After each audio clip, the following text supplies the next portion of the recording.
Asterisk, she hated me for being an athlete. So I destroyed her career. Asterisk, asterisk. Asterisk, my English teacher wanted me to fail. Until karma hit hard. Asterisk, asterisk.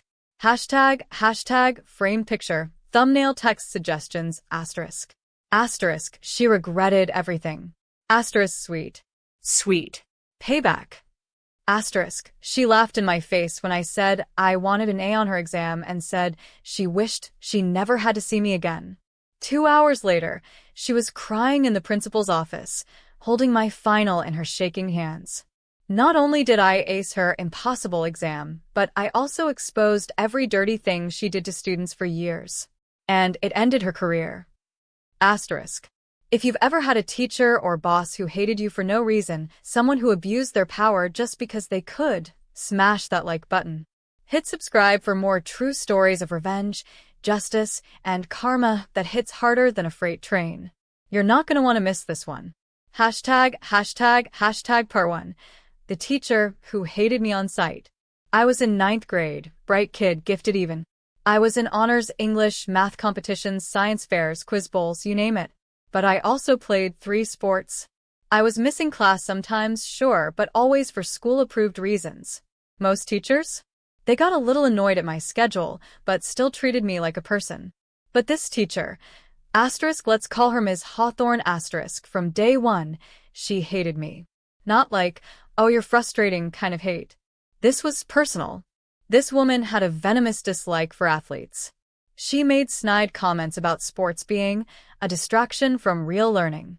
And me? I was her perfect target. Gifted and athletic? Double the resentment. At first, I tried to brush it off. Maybe she was just tough on everyone.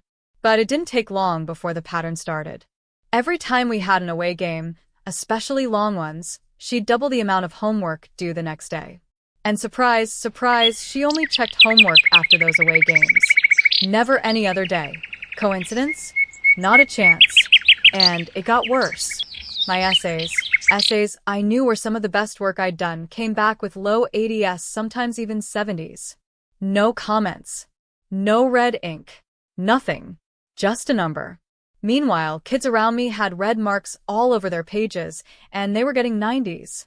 One day, I finally confronted her. Asterisk. Why is my grade so low when there's no feedback? Asterisk. Her answer? Chilling.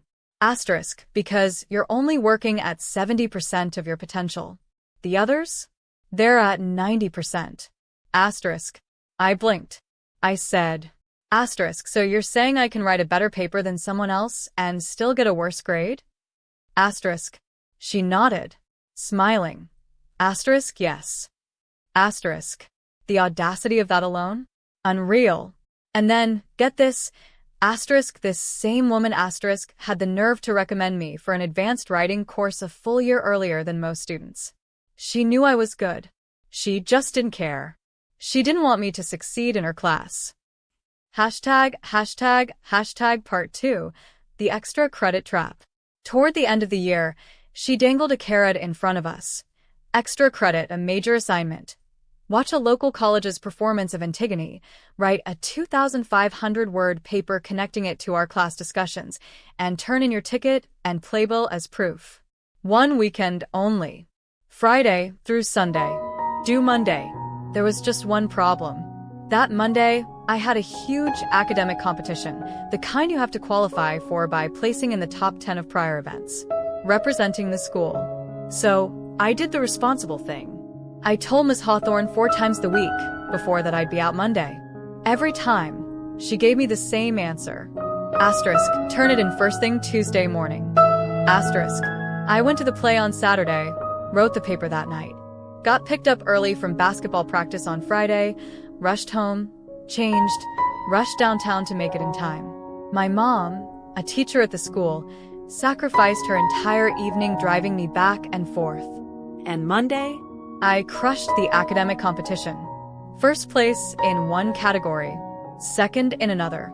Tuesday morning, 7 a.m., before basketball workouts, I show up, bleary-eyed and exhausted, holding the paper she told me to bring that morning.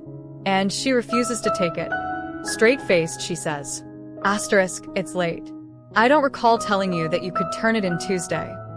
Asterisk, my heart dropped. I reminded her. Asterisk 4 times. Asterisk her response. Asterisk, well, another student turned it in Monday. Asterisk, that kid lived across the street from the school. Asterisk, you could have had your mom bring it in. Asterisk, how would I have known to do that? She told me not to. Asterisk, you probably worked on it Monday night. Asterisk, so I pulled up the file metadata. Last saved. Saturday afternoon. Didn't matter. She gave me a 0. I lost the extra credit. Lost the $25 for the ticket. Lost hours of my time. My mom? Furious. She knew what this woman had been doing all year. And yet Ms. Hawthorne still thought she had the upper hand. Hashtag part 3. I wish I didn't have to deal with you. Fast forward to the final week of class. Ms. Hawthorne, this self-proclaimed hardest teacher in the school, boasted that no one had ever scored an A on her final exam. On the last day, she asked the class, asterisk, what's your biggest wish? Asterisk. I said, asterisk, I wish for an A on your exam. Asterisk. She laughed. Asterisk. Yeah, and I wish I had $1 million and never had to deal with you again. Asterisk. The entire class went silent. I was done. That was my breaking point. Hashtag part 4. The final exam and the final straw. The final exam, 100 questions, 5 bonus points for a written response at the end. What did you learn in this class? What was your favorite part? I tore through the 100 questions in 20 minutes flat. But then, I spent the next 40 minutes writing a scorched earth response to that bonus prompt. I wrote, calmly, clearly, that I hadn't learned anything. She never gave real feedback. That my favorite part of the class was it finally being over. That she was the worst teacher I had ever had, and that the school was worse off because of her. I signed it. Stood up at exactly the 1-hour mark. Asterisk, the only student out of 110, asterisk, to leave early, and walked out. I sat in the breezeway, waiting for my mom to finish proctoring another exam. And that's when Ms. Hawthorne found me.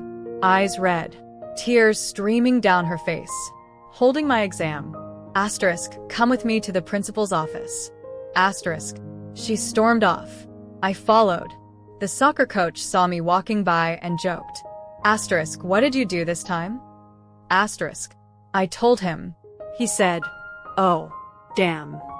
When we got to the office, Ms. Hawthorne had pulled my mom out of her exam to sit in. She was sobbing, screaming, gasping for breath. For 45 minutes, I calmly explained everything.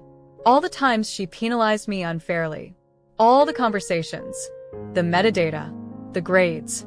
The intentional sabotage. My mom backed up every word. Finally, the principal looked at her and said, asterisk, how many points was the question worth? Asterisk. 5, she choked.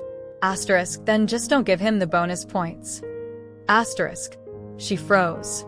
He turned to me. Asterisk, your final is a 98. Asterisk. I missed 2 questions. Every other student got the 5 bonus points. The next highest score? An 81. Hashtag part 5. The unraveling. You'd think she'd be satisfied getting the last laugh. But just before grades were due, I noticed something weird. One of my earliest assignments, one from way back in August,